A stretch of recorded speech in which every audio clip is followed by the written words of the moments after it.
नमस्कार, रेस संवादमा हार्दिक स्वागत छ। म महेश पौडेल। तपाईं कार्यक्रम रेस संवाद रेड टेलिभिजनमा हेर्न सक्नुहुन्छ। रेस संवादमा हामी समसामयिक विषय वस्तुमा बहस संवाद गर्ने गर्छौं। देशमा तातिरहेका महत्त्वपूर्ण राजनीतिक, सामाजिक, आर्थिक विषय वस्तुमा हामीले बहस संवाद गर्दै आइरहेका छौं र विशेष गरी हामी न्यायालयसँग जोडेका विषयमा पनि बेला बेलामा बहस गर्ने गर्छौं। नेपालको न्यायालय र यसले गरेका महत्त्वपूर्ण निर्णयहरूले नेपालको राजनीतिक, सामाजिक परिवर्तनमा महत्त्वपूर्ण भूमिका खेलिरहेको हुन्छ। तर न्यायालयमा शुद्धिकरण भएन, न्यायालयभित्र बिचौलियाको रजगज भयो, न्यायालयभित्र विभिन्न समस्या भयो, न्यायालयमाथि सरकारबाट, राजनीतिक पार्टीबाट, जनप्रतिनिधिबाट प्रहार गर्ने काम भयो भन्ने कुराहरू सुनिराखिन्छ। न्यायालयले गरेका निर्णयहरूलाई कार्यपालिका व्यवस्थापिकाले नमान्ने जुन अवस्था बनेको छ, यसो मुख्य कारण के हो र पछिल्ला विभिन्न घटनाक्रमका विषयमा जुन न्यायालयसँग जोडेका विषयमा पनि आज हामी संवाद बहस गर्नेछौँ। हामीसँग अधिवक्ता मनोहर लामिछानेजी कार्यक्रम रेस संवादमा आजको बहसमा हुनुहुन्छ। मलाई हामी स्वागत गर्छौँ। स्वागत छ। धन्यवाद। नमस्कार। हजुर, अब यो न्यायालय भन्ने बित्तिकै न्याय नपाए गोर्खा जानु भन्ने हाम्रो पुरानो उखान थियो। तर नेपालको कानुन दैवले जानुन् भन्ने अर्को उखान पनि बनेको छ। कहिलेकाहीँ न्यायालयभित्रको विकृति, विसङ्गति, नेपालको न्यायालय शुद्धिकरण भएन, निष्पक्ष भएन कि भन्ने खालको प्रश्नहरू उठिरहेको छ। खैर, न्यायालयले गरेका केही निर्णयहरू चाहिँ एकदमै महत्त्वपूर्ण पनि छन् र उपलब्धिमूलक पनि छन्। नेपालको न्यायालयले अहिले कुन अवस्थामा आइपुगेको छ? हामी कुन अवस्थामा छौँ? न्यायपालिकाले वास्तवमै न्याय दिन सकिरहेको छ कि छैन?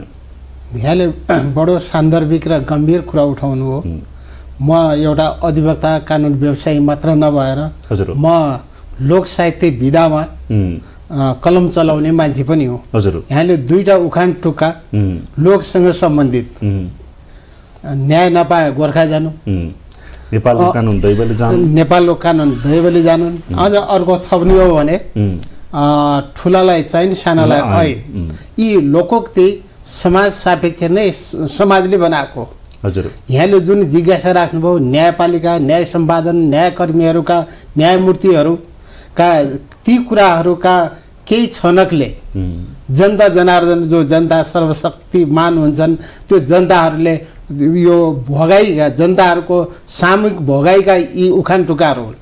त्यसैले मैले निष्पक्ष न्याय हुन्छ, विकृति विसङ्गति छैन भन्दा अतिशयोक्ति होला। हजुर, त्यतातिर म जान्न।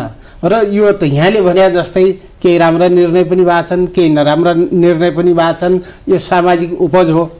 पछिल्लो कालखण्डमा विशेष गरी 72 को संविधानपछि जो न्यायपालिकाको संरचना निर्माण गरिएका छ, यहाँहरू चौथो अङ्गलाई थाहा छँदैछ। भागबण्डाका चाहिँ पद्धतिहरू जो विकास गरिएको छ संविधान अनुरूप, अथवा ठुला पार्टीहरूले आफ्ना आफ्ना मान्छेहरूलाई न्यायालयमा प्रवेश गराउने, कुन प्रधान न्यायाधीश हुने, कुन न्यायाधीश कहाँसम्म पुग्ने, यी सबै विकृतिका उपजहरू हुन्। तथापि तपाईँ हामीले के पनि गर्नुपर्छ भने सकारात्मक सोच लिनुपर्छ र केही राम्रा निर्णयहरू पनि भएका छन्। नराम्राहरू अथवा न्यायालयभित्र केही विकृति विसङ्गति छ भनेर स्वयं सर्वोच्च अदालत समेतले मनन गरेर न्यायमूर्तिहरूका अध्यक्षतामा छानबिन समिति, न्याय सुधारका समितिहरू बन्या हिसाब किताबले यो सुधारण उन्मुख छ भन्ने विश्वास गर्नुपर्छ। हजुर, तर न्यायपालिकाभित्र कार्यपालिका व्यवस्थापिकाबाट जुन खालको चाहिँ हाबी भइराखेको छ नि, जस्तो राजनीतिक हाबी, नियुक्तिमा पनि प्रधान न्यायाधीशको हुने भन्ने कुरा दलको भागभण्डामा न्यायपालिकाभित्र भइराखेको छ। आफू अनुकूल प्रधान न्यायाधीश बनाइन्छ, त्यही अनुसार सरकारका निर्णयमा प्रधान न्यायाधीशको साथ रहन्छ। न्यायपालिकाभित्र राजनीतिकरण चरम भयो भन्ने खालको चर्चा भइरहेको छ नि, त्यसै भएको छैन? यहाँले जुन जिज्ञासा उठाउनु हो यथार्थ तितो सत्य हो। तितो सत्य त सत्यमाथि तितो जुन हुन्न थियो। न्याय जस्तो एउटा क्षेत्रमा, न्यायपालिका जस्तो एउटा निष्पक्ष ठाउँमा चाहिँ राजनीति छिरेको छ, दल छिरेको छ, पार्टी छिरेका छन्, दलका चाहिँ नेताहरूको काम त्यहाँ हुन्छ। अब न्यायालय अथवा न्यायमूर्तिहरू एउटा देवदूतको रूपमा इङ्कित गरिन्छ। उनीहरू देवदूत हुन्। न्यायालयमा देवताहरूको वास हुन्छ। त्यहाँको प्रत्येक स्थानमा, प्रत्येक छिद्र छिद्रमा देवताहरूको नजर प्रवेश गरे हुन्छ भन्ने हाम्रो पूर्वीय दर्शनका चिन्तनहरू छन्। पूर्वीय चिन्तनले यो स्वीकार्ने अवस्थामा दलगत स्वार्थ बाट न्यायाधीश नियुक्ति हुने क्रम भयो भने स्वभावैले आफ्नो नियुक्तिकर्ताप्रति उत्तरदायी हुनु स्वाभाविक हो। तथापि त्यो क्षेत्रमा प्रवेश गरिसकेपछि सबै त्यसलाई सोलो ढोलो अथवा सबैमा विकृति छ भन्न सकिन्न। ती न्यायमूर्तिहरूले अथवा अदालतका न्यायकर्ताहरूले अथवा हामी न्यायालयलाई मात्रै भन्छौँ, हामी वकिलहरूले पनि हामीभित्र पनि कमजोरी छन्। यसलाई सुधार उन्मुख रूपमा लिनुपर्छ र यो सुधार हुन्छ अथवा यहाँले जुन जिज्ञासा उठाउनु भयो, मैले यहाँ त्यो जिज्ञासाका केही मैले जानेका क्षमतायुक्त केही मैले आफ्ना कुराहरू राख्ने अवसर पाएँ। यो असन्तुष्टि अथवा तपाईँ हाम्रो सामूहिक चौथो अङ्ग र हामी सामाजिक अभियन्ताहरूको सामूहिक एउटा के हो भने न्यायालयमा सुधार होस् भन्ने असल मनसायले हामीले यी कुराहरू यी संवादहरू हामीले गरेका छौँ। र अब यसलाई यस्तै कुराहरूले गर्दाखेरि जहाँ भागभण्डाका आधारमा गए पनि म त एउटा न्यायमूर्ति हुँ, म भगवानको दूतको रूपमा मैले प्रवेश गरेका छु। न्याय अन्यायमा मैले अन्यायका पक्षमा न्याय गर्नु हुँदैन, न्यायको पक्षमा गर्नुपर्छ। न्याय प्रमाणका आधारमा हेरिने भएको हुनाले प्रमाणहरू जाँची बुझी निर्णय गर्नुपर्छ भन्ने त्यो अपेक्षा गरौँ। सद्बुद्धि पनि श्रीमानहरूलाई दियोस् र भावी दिनमा न्यायालय त्यो होस्। र यो यहाँले जो जिज्ञासा राख्नुभयो वर्तमान समयको केही असन्तुष्टिहरू हुन्, त्यो त सत्य हो। हजुर, अब न्यायपालिकामाथि चाहिँ राजनीतिकरण हावी भयो अथवा न्यायमूर्तिहरू नै अब पार्टीभित्र लाग्ने, कुन पार्टीको चाहिँ अधिवक्ता, कुन पार्टीको न्यायाधीश, कुन पार्टीमा चाहिँ प्रवेश गरेको छ त्यो खालको भयो नि। न्यायपालिकाभित्र पनि कुन दलको चाहिँ न्यायाधीश, कुन दलको चाहिँ अधिवक्ता भन्ने अवस्था राजनीतिबाट तपाईँहरूलाई त्यो खालको परिबन्ध पर्यो अथवा तपाईँहरू पनि राजनीतिमा लागेर भोलि त्यहाँ दलको नेता, दलको पछाडि नेताको पछाडि लागियो भने भोलि प्रधान न्यायाधीश पो खान पाइन्छ कि न्यायाधीश पो हुन पाइन्छ कि भन्ने लाइनमा न्यायमूर्तिहरू अगाडि बढी अथवा राजनीति तपाईँहरूमाथि हावी भयो? अब यस्तो छ, यसमा के छ? दुईटै हो? होइन, यो दुईटै हो। यो के छ भन्नुहुन्छ भने अहिले राजनीति नीतिभरिको राजा, नीतिभरिको ठुलो, नीतिभरिको अवल, नीतिभरिको दमदार राजनीतिले कतिसम्म प्रभाव पार्ने। हजुर, अब राजनीतिले न्याय क्षेत्र मात्रै होइन विविध क्षेत्रमा जसरी प्रभाव पारेको छ, हजुर, त्यसको प्रभावबाट न्याय क्षेत्र मुक्त हुने अवस्था छैन। यहाँ म हुनु त कुनै पार्टीमा पनि छैन र हामीहरूले एउटा सानो असंलग्न वकिल सङ्गठन भन्ने निर्माण गरेका छौँ। त्यसको म केन्द्रीय कार्य समितिमै छु, उपाध्यक्ष हुँ त्यसको। र हामी कुनै पार्टीमा संलग्न नभएर हामीले निष्पक्ष न्याय हुनुपर्छ, हामी वकिल जस्तो हुनुपर्छ, न्यायालय जस्तो हुनुपर्छ, न्यायमूर्तिहरू न्यायमूर्ति जस्तो हुनुपर्छ भन्ने हाम्रो अवधारणा हो। अब हामीले जे सोच्छौँ त्यही हुन्छ भन्ने त छैन। हामी कुनै पार्टीको होला, तपाईँ हामी राजनीतिदेखि असन्तुष्ट होला, तर तपाईँ हाम्रो टाउकोमा राजनीतिक ऐन कानुन नियम संविधान तपाईँ हाम्रो माथि त थिचोमिचो भएकै हुन्छ। त्यसले हामीलाई गाइड गरेकै हुन्छ, त्यसले हामीलाई रुल गरेकै हुन्छ। अब यी विकृति विसङ्गतिका विरुद्ध हामीले सामूहिक रूपमा आवाज उठाउनुपर्छ। यो चौथो अङ्गको पनि त्यतिकै काम हो। यहाँहरू जस्तै युवा सक्षम चौथो अङ्गमा संलग्न भएका हामीहरूको पनि त्यो काम हो। र न्यायालय जस्तो हुनुपर्छ र राजनीतिक प्रभावबाट मुक्त हुनुपर्छ। यद्यपि अहिले त्यो भने पनि अधिवक्ताहरू न्यायमूर्तिहरू नै कुन चाहिँ पार्टीमा लाग्ने, कुन पार्टीमा लाग्दाखेरिमा भोलि मलाई भागभण्डामा कता पर्छु, मेरो चाहिँ अधिवक्ताबाट म वरिष्ठ अधिवक्ता पो हुन्छु कि भन्ने लाइनमा छन् नि, होइन? अनि त्यो त यस्तो छ, स्वभावैले अधिवक्ताबाट वरिष्ठ अधिवक्ता हुनु अथवा प्रचलित ऐन कानुनले जो व्यवस्था राजनीतिसँग नजोडिएसम्म उसको नियुक्ति, उसको चाहिँ एउटा योग्यता क्रम नै अगाडि नबढ्ने। अब यी सबैमा त्यो आफ्नो श्रीवृद्धिको लागि त एउटा उसले प्रयास गर्नु स्वाभाविकै हो। जुन स्वस्थ हुनुपर्छ, जुन काबिल हुनुपर्छ, जुन कार्यमूलक हुनुपर्छ, जुन क्षमता योग्यता र उसको कामले निर्धारण गर्नुपर्छ। यहाँ के भयो भन्नुहुन्छ भने केही ठुला पार्टीहरू, केही ती राजनीतिक दलहरूका झोला नबोक्ने हो भने, झन्डा नबोक्ने हो भन्ने मनस्थितिमा आम नेपाली छ। अहिले तपाईँ न्याय क्षेत्रको मात्रै किन भन्नुहुन्छ, संवैधानिक निकायका कुराहरू गर्नुहोस्, चाहे अन्य कुराहरू गर्नुहोस्, यी सबैमा राजनीतिक पार्टीको भागभण्डा, जय नेपाल भागभण्डाको शान्ति गर्ने त्यो प्रवृत्ति जो विकास भएको छ त्यसकै उपजको एउटा न्यायपालिका पनि हो। र यसरी त्यसको न्यायपालिकाभित्र हामी काम गर्ने हामी वकिलहरू, अधिवक्ताहरू हामी त्यहाँबाट अछुतो छौँ अथवा हामी पूर्ण रूपमा छौँ भन्न सकिँदैन। त्यसैले गर्दाखेरि अब वकिलका पनि कमी कमजोरी सुधार्नु पर्यो र यो कार्यपालिकाका त्यो प्रभावहरूमा न्यायालय मुक्त हुनु पर्यो। कार्यपालिका न्यायालयले गरे कयौँ निर्णयहरू कार्यपालिकाले अथवा प्रधानमन्त्रीले नगरे अवस्था छ र कयौँ अदालतका आदेशहरू फैसलाहरू अवज्ञा गरे अवस्था छ। त्यसमा स्वच्छन्द युक्त रूपमा उनीहरूले जसरी हामीले स्वतन्त्रता छोडिदिएका छौँ त्यो अत्यन्त नराम्रो हो। यसले एक दिन देशलाई रसातलमा धकेल्छ, तपाईँ हामीहरूमा गुलामीको प्रवृत्ति बढाउँछ र कुनै दलको नलागेर मेरो कल्याण हुँदैन भन्ने जो प्रवृत्ति विकास भएको छ त्यसलाई अन्त गराउनुपर्छ। र जसरी अहिले हामीले यी छलफल गऱ्यौँ यो पनि एउटा अन्त होस्, राम्रो होस्, न्याय सम्पादन राम्रो होस्, न्यायकर्मीहरू राम्रा हुन्, जनताले अमन चैन कायम गरून्, यो लोकतन्त्रमा जनता जनार्दन हुन् भन्ने हाम्रो सदिच्छा हो र यो कामना गर्नुपर्छ। हजुर, अब यो न्यायपालिकाभित्र कहिलेबाट चाहिँ यस्तो खालको गतिविधि प्रवेश भयो, कहिलेबाट हामी न्यायपालिका स्वच्छ हुन सकेन। धेरै समय अगाडि गिरिजाप्रसाद कोइरालाले पनि न्यायालयमाथि प्रहार गर्नुभएको थियो होइन। न्यायालय कमजोर भएको छ नि अहिले, जस्तो तपाईँलाई थाहा छ लामिछानेज्यू न्यायालयमाथि जनप्रतिनिधिहरूले धावा बोलिरहनु भएको छ। राजनीतिक दलका नेताहरूले न्यायपालिका भनेको के हो र भनेर कहिलेकाहीँ भनेको पाइन्छ। भर्खरै निर्वाचित जनप्रतिनिधिहरूले पनि न्यायपालिकामाथि अभिव्यक्ति विभिन्न खालका चाहिँ लान्छना लगाउने काम भइराखेको छ। यो त न्यायपालिकाभित्रको कमजोरीले को कारणले गर्दाखेरिमा यस्ता अभिव्यक्ति आएका हुन् अथवा उहाँहरू स्वयं गलत हुनुहुन्छ? अब यस्तो छ, कहिलेदेखि यहाँले भयो भन्नुभयो, यथार्थमा हामी यथार्थमै जानुपर्छ। यहाँ र मैले यो अन्तर्वार्ताको क्रममा हाम्रा संवादका क्रममा सुरुवात हामीले लोकोक्तिबाट गऱ्यौँ, उखान टोकाबाट गऱ्यौँ भने यो लामो समय अगाडिदेखिको त भन्न सकिन्छ।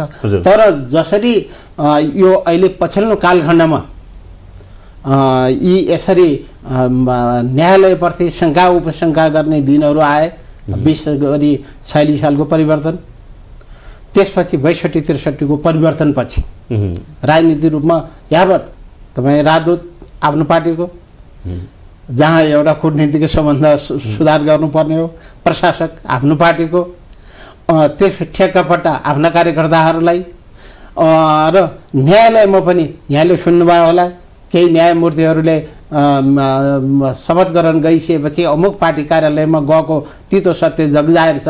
यहाँहरू जस्तो युवकहरूले अलि थाहा पाउनु भएको छ कि छैन, ती प्रसङ्गहरू पनि आएका थिए।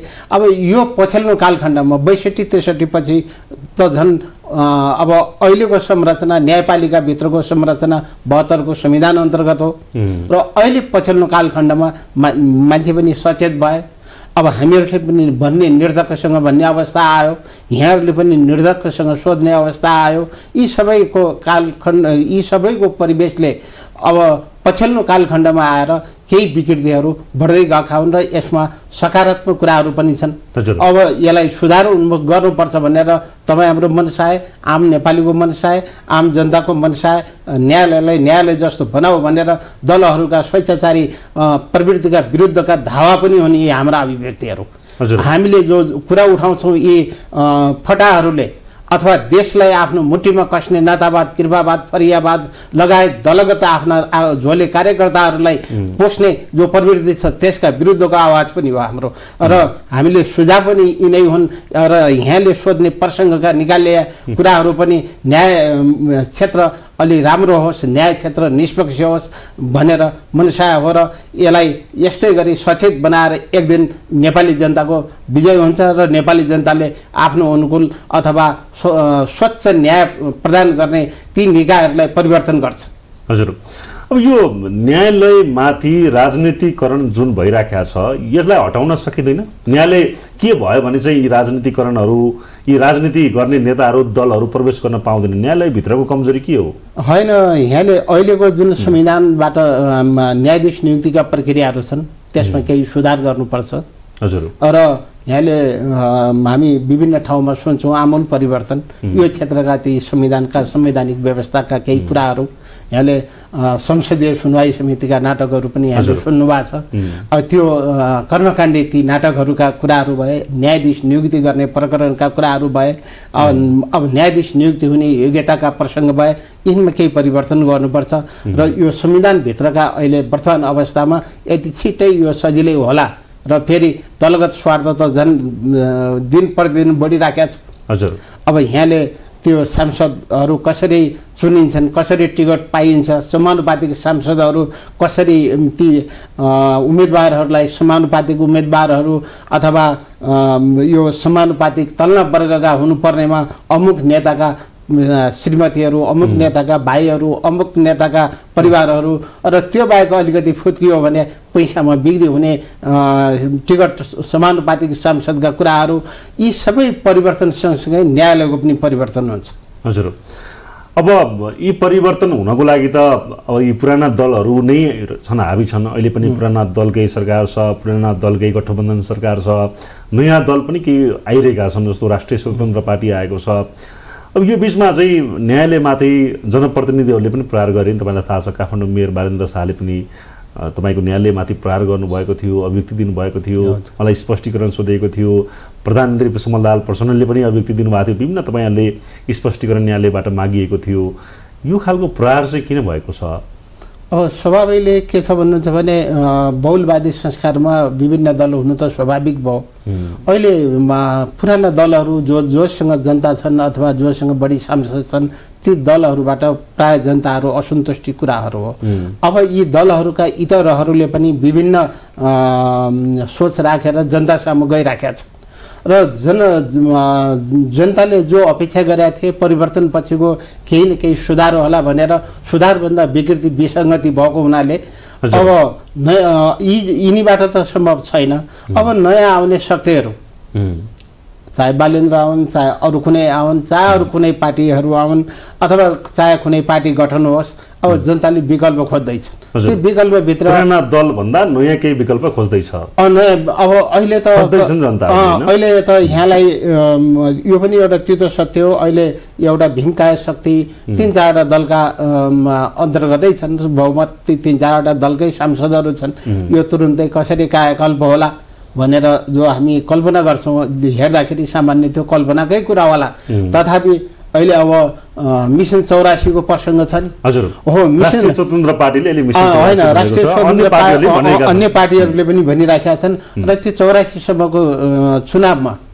अब यो सबै अहिलेको प्रारूप यथावत रहला अथवा यी ठुला दलकै हैकम चल्लन भन्ने कुरा छैन अब ती साना दलहरूले यहाँले बालेन्द्र शाहको अथवा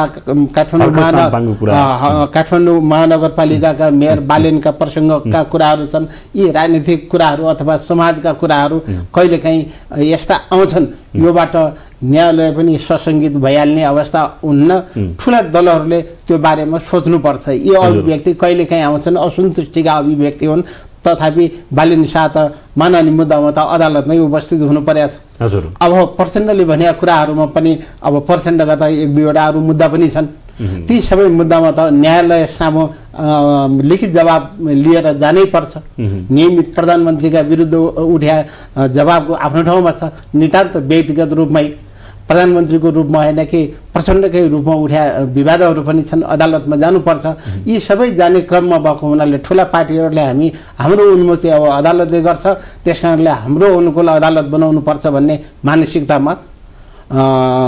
मानसिकताले काम गरे हुनाले त्यो अलि बढी प्रभाव पर्या हो अदालतमा आफ्नो मान्छे राख्ने तथापि यी सबै विरोध भयो भने भन्या जस्तै हुन्न नि अब अहिले त थोरै वकिलहरू मात्रै गए अहिले त त्यो सुरुदेखि जिल्ला अदालत उच्च अदालतबाटै विशेष गरी भएका न्यायाधीशहरू न्यायमूर्तिहरू सर्वोच्च अदालतमा गएको अवस्था छ यी सबै कारणले गर्दाखेरि यो परिवर्तनका केही छनक हुन् र यो परिवर्तन हुन्छ र परिवर्तनपछि केही न केही अहिलेको तुलनामा केही सुधार होला भन्ने अपेक्षा गर्न सकिन्छ हजुर अब न्यायालयमाथि जुन छ नि जुन खालको प्रहार भइरहेको छ मनोहरजी, न्यायालयमाथिको प्रभाव छ, प्रहार छ, न्यायालयमाथि बिचौलियाको रजग छ, न्यायालयभित्र बिचौलियाहरू एकदमै सल्बलाएका छन्, सेटिङ हुन्छ भन्ने खालको चर्चा पनि हुन्छ कि न्यायालयभित्र सेटिङ छ, सेटिङमै चलिरहेको छ, ठुल्ठुला मुद्दाहरूमा पैसाको लेनदेन हुन्छ भन्ने खालको बाहिर हल्ला सुनिन्छ, त्यसै छ कि अहिले सुधार भयो? यत्रो लामो समय तपाईँले आन्दोलन पनि गर्नुभएको थियो। होइन, अब यी सबै तमाम कुराहरू जनमानसमा उठिसकेपछि यसको न्यायालयको सुधारको लागि सर्वोच्च अदालतबाट पटक पटक प्रयास पनि भएको छ। त्यहाँ एउटा कमिटी गठन गरेर प्रतिवेदन लिएर ती प्रतिवेदन अनुसार केही सुधारका कुराहरू पनि भएको छन्। अब बिचौलियाका अत्यन्त प्रसङ्गहरू छन्। अब त्यसलाई हामी अधिवक्ता बिचौलिया भने त बोक्ने एउटा अधिवक्ता पनि हौला, अथवा त्यहाँ न्यायाधीशको अधिवक्तासँग चाहिँ न्यायाधीशको सेटिङमा ठुल्ठुला मुद्दाहरूमा काम हुन्छ, पैसाको चलखेल हुन्छ भन्ने कुराहरू। अब त्यहाँभित्रका कर्मचारी तन्त्र पनि छ, फेरि प्रशासनिक निकाय पनि छ। ती कर्मचारी तन्त्रलाई सुधार गर्नुपर्ने, हामी वकिलहरूका चाहिँ आचरणहरूलाई सुधार गर्नुपर्ने, न्यायमूर्तिका आचरणलाई सुधार गर्नुपर्ने, यी सामूहिक कुराहरू हुन् र यी हल्ला चलाइन्छ र यो हुँदै होइन भन्न पनि सकिन्न, हुन पनि सक्छ। तर यसलाई अब विभिन्न प्रयास सर्वोच्च अदालतबाट अथवा न्यायालयबाट ती प्रयासहरू भएका छन् र यी प्रयासहरूका बावजुद यदाकदा त्यस्ता चुहावट अथवा त्यस्ता कुराहरू भएका छन् भने त्यसलाई नियन्त्रण गर्नुपर्छ। नभएकै भएपछि यो आवाज आउने थिएन हो, त्यही हो। अब यो जुन खालको अवस्था सिर्जना भइराखेको छ नि न्यायालयमाथिको कुराहरूमा, अब न्यायालयले गर्ने निर्णयहरूमा चाहिँ कहिलेकाहीँ के छ भने न्यायालय निष्पक्ष निर्णय गरिन कि न्यायालयबाट आउने निर्णयमा नि मानिसहरूले शङ्का गर्ने। के निर्णय जस्तो संविधान सभा प्रतिनिधि सभा चाहिँ विघटन गर्नुभयो केपी शर्मा ओली तत्कालीन प्रधानमन्त्री हुँदाखेरिमा, त्यसलाई सर्वोच्च अदालतले चाहिँ उल्टाइदियो होइन, विस्थापित गरिदियो। त्यसलाई जनताहरूले अदालतमै गएर ढोगेर पनि सम्मान गरे, उच्च प्रशंसा गरे। तर केही निर्णयहरू जस्तो तपाईँहरू न्यायालयले गरेका निर्णयहरूमा कहिलेकाहीँ निष्पक्षता भएन कि राजनीतिक गन्ध आयो कि भनेर पनि चर्चा हुन्छ नि, त्यसो हो अथवा होइन? तपाईँले के भन्नुहुन्छ? अब राजनीतिबाट हामीले करिब करिब के प्रभाव छ, कसरी न्यायाधीश नियुक्ति हुने, कसरी आफ्नो त्यो न्यायाधीश नियुक्तिमा त्यस्तै भयो होला ती अब अहिले ती चर्चाहरू आएका छन्। यद्यपि त्यो बारेको नालीबेलीको बारेमा थाहा छ नि, तपाईँहरूले प्रश्न भन्नुहोस् न। तपाईँहरूलाई त न्यायालयमा जोडिनु भएको छ, त्यहाँ जानुहुन्छ, देख्नुहुन्छ, त्यहाँको प्रभाव पनि तपाईँहरूलाई थाहा छ। तपाईँले थाहा छ नि मनोहरजी, भनिदिनुहोस् न आज तपाईँले त्यहाँ न्यायालयभित्रका विकृति तपाईँहरूले बुझ्नु भएको छ कि भन्न नमिल्ने होइन? नै अब यस्तो छ, यी सबै पर्दा पछाडि हुने उसमा हामीले देखेपछि त हामी साँची अथवा हामी देखिजान्ने साँचीमै अब यो यहाँको बिचौलिया प्रवेश गरेका छन्, बिचौलिया छन्, यसलाई कसरी रोक्ने भनेर, यसलाई कसरी रोकथाम गर्ने भनेर सर्वोच्च अदालतबाटै समितिहरू बनेका छन् विभिन्न न्यायमूर्तिहरूका संयोजकत्वमा। यस कारणले त्यहाँभित्र रहेछ। अब अहिले केही सुधार भएको छ, जस्तो तारिक लिने सन्दर्भमा तारिक पनि कुन श्रीमानकोमा कसरी पार्ने भन्ने हिजोका दिनमा थिए, कहिले दिने भनेर कर्मचारीहरू अहिले स्वचालित मेसिनबाट हुन्छ। अब इजलास कतिखेर कुन मुद्दा कसको इजलासमा पर्छ, ती सबै कुराहरू सुधार हुन्छन् र यी सबै लामो समयका विकृतिहरू, लामो समयका हाम्रा अभ्यासहरूलाई सुधार गर्नलाई केही समय लाग्छ र यसलाई आशामुखी भनौँ।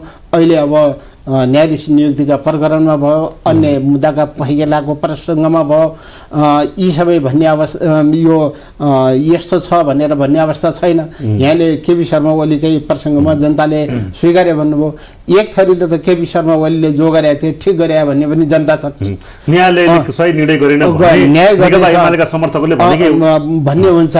अब यी कानुन कुरामा चाहिँ न्यायालयले शेरबहादुर देउवालाई प्रधानमन्त्री नै बनाऊ भनेर किन भन्यो भन्ने खालको प्रश्न नि भयो। सिधै त्यो त संविधान सभामै अथवा उसमा प्रतिनिधि सभामै जिम्मेवारी तोकिदिए भए हुन्थ्यो। सरकार गठन गर्ने त त्यसले हो। अब यी यावत कुराहरू त यी विवादहरू आउँछन्, यी कुराहरू आउँछन्, तर्कहरू आउँछन्, यसलाई अपेक्षा गर्न हुँदैन र यसबाट न्यायालय पनि तर्सिनुहुन्न। हामी न्यायसँग सम्बन्धित वकिलहरू पनि तर्सिनुहुन्न। हाम्रो सामूहिक प्रयास अदालतको वकिलहरूका यस्ता विकृति विसङ्गति हटाउनलाई हामी प्रयास हुनुपर्छ र बिचौलिया छन् भने त्यसलाई निरुत्साहित गर्नुपर्छ। कार्यालय खोल्या बिचौलिएका प्रसङ्गहरू आएका थिए विभिन्न कालखण्डमा। र जहाँसम्म यहाँले आन्दोलनको कुरा भनेर भन्नुभयो, सबै वकिलहरू आन्दोलनमा थिएनन्, त्यो पनि राजनीतिक प्रभाव हो। चुलेन्द्र शमशेर जबराको चाहिँ बहिर्गमन हुनुपर्छ भनेर त्यत्रो आन्दोलन भयो नि, 1 महिनासम्म न्यायालय ठप्प भयो, जनताहरूको चाहिँ न्यायको काम प्रभावित बन्यो। हो, यहाँले भने जस्तै त्यही यहाँको उसमा हुबहु समर्थन गर्ने म एउटा अधिवक्ता पनि हो। हामीले न्यायालयभित्र यो यसरी बन्द गर्न, इजलास बन्द गर्न हुन्न। वकिलहरूले नेपाल बारले स्वयं इजलास बहिष्कार गर्यो, केही न्यायमूर्तिहरूले इजलास बहिष्कार गर्नुभयो। यो गलत अभ्यास हो। जिन्दाबाद मुर्दाबादका नारा र प्रधान न्यायाधीशको विरुद्धमा त्यही उसमा अभद्र नाराहरू लगाइयो, यो ठिक होइन भनेर हामीले मुद्दा भएको दिनमा हामी गएका छौँ, बस गरेका छौँ। तर चुलेन्द्र शमशेर जबरा जो तत्कालीन प्रधान न्यायाधीश हुनुहुन्थ्यो, उहाँले न्यायालयलाई खत्तम बनाउनुभयो, न्यायालयभित्र बिचौलिया लिएर आउनुभयो, न्यायालयको सिस्टम बिग्रियो भनेर आन्दोलन भएको होइन र? होइन, अब यस्तो छ, यो पनि घुम्दै फिर्दै रुम्जाटार भने त्यही राजनीतिमा ठोकिन्छ। किन भन्नुहुन्छ भने सुशीला कार्की श्रीमानलाई पनि त महाभियोग लगाएकै हो, कुन प्रसङ्गमा भयो भने जगजाहेर छ। अनि ती चोलेन्द्र शमशेरले फैसला गर्ने बेलासम्म उनलाई केही गरेन। त्यो फैसलापछि उनलाई कुन विषयमा चाहिँ बार्गेनिङ भयो, राजनीतिक नियुक्ति अथवा संवैधानिक उसका नियुक्तिको बेलासम्म चोलेन्द्रलाई उपयोग गरियो। अनि त्यसपछि कुन मुद्दा आइसकेपछि चोलेन्द्रको विरुद्धमा गइयो। लोकमान सिंह कार्कीका प्रसङ्गका पनि यिनी कुराहरू हुन् र सबै प्रसङ्गमा ठोकिने राजनीतिसँगै ठोकिया हुनाले अब यी ठोकिने हुन्न। न्यायालयलाई न्यायालय जस्तो बनाऊ, वकिल जस्तो बनाऊ, अदालतको कर्मचारी अथवा अदालतको प्रशासन अब त्यहाँ कैयौँ मान्छेहरू सेवाग्राहीहरू मुद्दा मामिला परेहरू अदालतभित्रको प्रशासनिक ऊदेखि पनि एउटा वाक्क छन्। हजुर, अब तिनीहरूलाई पनि सुविधा होस् भनेर अब केही सुधारका प्रयासहरू त देखिन्छन् र त्यसलाई अझ अलि बढी राम्रोसँग सुधार हुने अपेक्षा गर्न सकिन्छ। म सकारात्मक सोच राख्ने हुँ र यसलाई यसमा विश्वास गर्छु। हजुर, अब न्यायालयले गरेका निर्णयहरू चाहिँ कहिलेकाहीँ कार्यपालिका व्यवस्थापिकाबाट कार्यान्वयन भएको छैन। जस्तो तपाईँहरूले दोषी भनेर ठहर गरेका मान्छेहरूलाई संविधान दिवस गणतन्त्र दिवस पारेर उम्काउने प्रयास भइरहेको छ। जस्तो रेशम चौधरीकै कुरामा न्यायालयबाट उहाँ दोषी हो भनेर फैसला भएको होइन, तर सरकारबाट संविधान दिवसको अवसर पारेर उहाँलाई आम माफी दियो होइन। त्यसै गरी पछिल्लो समयमा उहाँ त खैर अहिले फेरि त्यो उल्टिएर कारागारमा हुनुहुन्छ। युगल ढकाल रिगल भन्ने जो व्यक्ति थिए, ती पनि दिउँसै खुडा प्रहार गर्ने व्यक्तिलाई सरकारबाट आम माफी दियो। तपाईँहरूमाथि जुन खालको चाहिँ तपाईँहरूले गरेको फैसलाले उल्टाउने जुन प्रयास भएको छ राजनीतिबाट, यसलाई कसरी बुझ्नुहुन्छ? यो विकृतिको एउटा उपज हो। हामीले जे गरे पनि हुन्छ भनेर त्यो पहिलो प्रकरणमा नेपाल प्रहरीका र अन्य व्यक्तिहरूलाई जजन्य अपराधमा रेशम चौधरी संलग्न भएको मुद्दाको फैसलाको पूर्ण पाठ नआउँदै, हजुर, फैसलाको पूर्ण पाठ नआउँदै अब नेपाल सरकारले महान्यायाधिवक्ता मार्फतै गएर राष्ट्रपतिबाट आम माफी गरियो। त्यस्तै रिगलको प्रसङ्ग पनि छ। रिगललाई पनि आम माफी दियो, पछि मुद्दा पर्यो। अब रिगलको त त्यो लावा लस्कर सहित दाङदेखि नेपालगञ्ज जो उनीको चाहिँ आगमन भयो, जात्रा भयो, अब यसमा कतिसम्म विकृति छ भन्नुहुन्छ भने यहाँले सुन्नुभयो होला, मैले त मिडिया मार्फतै थाहा पाएको। एउटा प्रसङ्गमा त्यो नेपाली काङ्ग्रेसका महामन्त्रीजीले अघिल्लो प्रकरणमा एउटा आवाज उठाउनु भएको थियो, यो फौजदारी न्यायको सिद्धान्त विपरीत भयो भनेर सांसदमै। रिगलको उसमा उहाँले मौन रूपमा आवाजै उठाउनु भएन, त्यसलाई समर्थन गरे। हो, मेरो र हाम्रो प्रवृत्तिले, राम्रो प्रवृत्तिले होइन, न्यायको रोलले हेरिने होइन। अब सामूहिक रूपमा अन्याय कसैलाई परेको भनेर त्यो हेरिने होइन। हाम्रो मेरो हेर्ने क्रममा यी सबै हामीले विकृति त्यही राजनीतिक पार्टीहरूले ल्याएका हुन्। अब त्यसमा पनि अब हाम्रा निर्णयहरू महामहिम राष्ट्रपति जस्तो सम्मानित पदले यस्ता निर्णयमा लगाउँदाखेरि, लालमोहर लगाउँदा अथवा स्वीकृति प्रदान गर्दा संविधान दिवसको नाउँमा होस् अथवा अरू कसैको नाउँमा होस्, यी सबै विकृति विसङ्गतिका विरुद्ध आवाज उठाएको छ। त्यसैले त राष्ट्रपतिहरू अमुक जुन जुन पार्टीबाट गएका थिए त्यही पार्टीका भएका छन्। आम नेपाली जनताका राष्ट्रपति जस्तो देखिँदैनन्। हजुर। अब त्यसैले राष्ट्रपति को गरिमामय पद तिमीहरूले सुरक्षित राख, गरिमा बढाऊ भनेर जो हामीले अथवा नेपाली जनताले भनिराखेका छन्, यो सरकार चलाउने नेताहरू, प्रधानमन्त्री, राष्ट्रपति, अमुक पार्टी, यी सबै सँग जनता असन्तुष्टि हुने, यिनीहरूका विकृति विसङ्गतिका कारणले यी सबै भएको हुनाले अब आमूल परिवर्तन अथवा न्याय क्षेत्रकै अन्य क्षेत्रकै तपाईँ कहाँ भन्नुहुन्छ, एउटा क्षेत्र मात्रै होला र? सबै क्षेत्रमा समस्या छ। शिक्षा, स्वास्थ्य, यी सामाजिक सम्बन्धहरू। अनि तपाईँको वडामा टोलमा निर्वाचन हुन्छ, वडामा चाहिँ तपाईँको टोलको अध्यक्ष बनाउँदाखेरि पनि राजनीतिकरण भयो भन्ने समाचार आउँछ। अब त्यो खालको अवस्था पनि छ। अब होइन, त्यो उपभोक्ता समिति के भन्ने एउटा गठन हुन्छ, त्यो गठनमा पार्टीको मान्छे परेन भने त पैसा कमाउन सक्दैन। त्यो तिनी जसले गठन गर्दैनन् आफ्नो पार्टीको लागि सतोसराप गर्छन्। अब यसको कारण पनि छ। फेरि के कारण छ भन्नुहुन्छ भने चुनाव खर्चिलो छ। हजुर।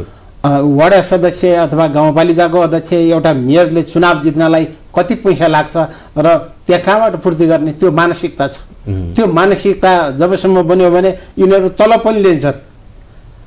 तलब नलिने सर्वोच्च अदालतबाट एउटा आदेश भएको छ, फैसला भएको छ, तर उनले विभिन्न भत्ताको नाउँमा तलब लिएर अहिले समाजसेवी अथवा एउटा राजनीतिक कर्मीले तलब लिइसकेपछि अब उपभोक्ता समितिमा राख्दैन भने उनीहरूको असन्तुष्ट हुने, दलमै रहने नरहने, यी सबै कारणले गर्दाखेरि कयौँ परिवर्तनको आवश्यक छ।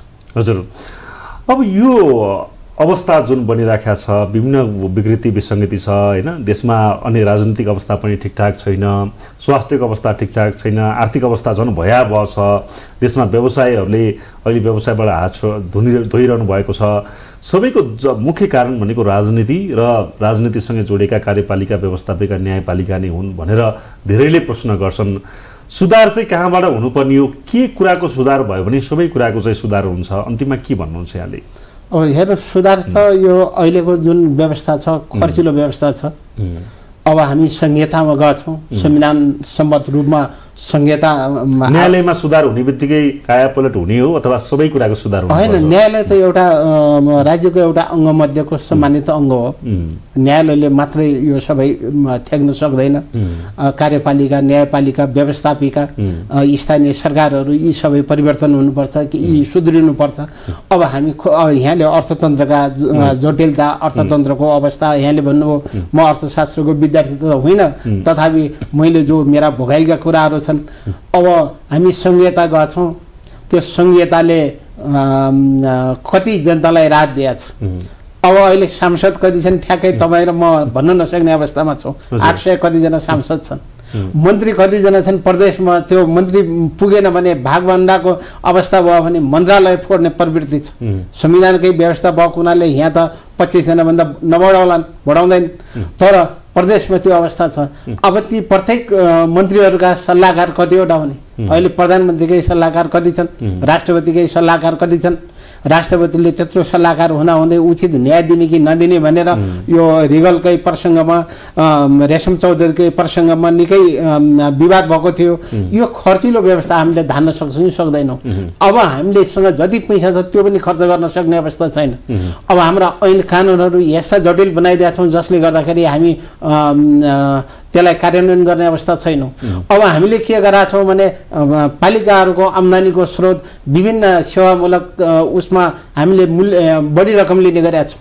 हिजो पञ्चायतकालमा सानातिना, अब यहाँको गाउँतिर थाहा छ कि छैन, म त पश्चिम नेपालको मान्छे हुँ, त्यहाँ घर कर, घट्ट कर आदि इत्यादि कर लगायो भनेर पञ्चायतको विरुद्धमा आवाज गन्किन्थ्यो। आज यिनीहरूले एउटा सामान्य 1 रुपियाँले 5 रुपियाँले हुने दस्तुरमा 1000 रुपियाँ लिने गाउँपालिकाको अवस्था छ। गाउँपालिकाको खर्च बढोत्तरी छ। अब गाउँपालिकाका ती ठुल्ठुला गाडीहरू छन्, त्यो महँगा गाडीहरू त्यहाँ कसरी प्रयोग गर्ने भन्ने छैन। बाटो खनेर चाहिँ डोजर चलाउने, त्योभन्दा अर्को केही छैन। अलिअलि गर्ने यो संहिताको नाममा सरकारले जनताको कर चुस्ने, आफ्ना कार्यकर्ताहरू पाल्ने, नेताहरू पाल्ने भर्ती केन्द्र बनायो नि प्रदेश संरचना। त्यही हो। अब अब यहाँले जो भन्नुभयो यी हामी संहितामा जाने कि नजाने कस्तो मोडलको संहितामा जाने तमाम कुराहरू बारेमा बहस गर्नुपर्छ, छलफल गर्नुपर्छ, निर्णय गर्नुपर्छ। हस्, यहाँलाई यो महत्त्वपूर्ण समय र संवादलाई धन्यवाद छ। नमस्कार, धन्यवाद मनोहरजी। आज हामीसँग हुनुहुन्थ्यो मनोहर लामिछाने, जो अधिवक्ता हुनुहुन्छ। उहाँसँग हामीले आज न्यायपालिकासँग जोडेका विभिन्न विषयहरू, न्यायपालिका स्वच्छ निष्पक्ष भएन, यसमा कार्यपालिका व्यवस्थापिकाको चाहिँ हाबी भयो, दल पार्टी राजनीति नेताहरू किन न्यायपालिकाभित्र छिरे, न्यायमूर्तिहरू पनि किन स्वच्छ हुन सकेनन्, न्यायपालिका कस्तो हुनुपर्छ, सुधार हुन के हुनुपर्छ भन्ने विषयमा आज हामीले संवाद गऱ्यौँ। आजको लागि पनि रे संवादको समय सकियो। तपाईँ सूचना र समाचारको किरण रे टेलिभिजन एचडी हेर्दै गर्नुहोला। रे संवादबाट म महेश पौडेल लाग्न चाहन्छु। नमस्कार।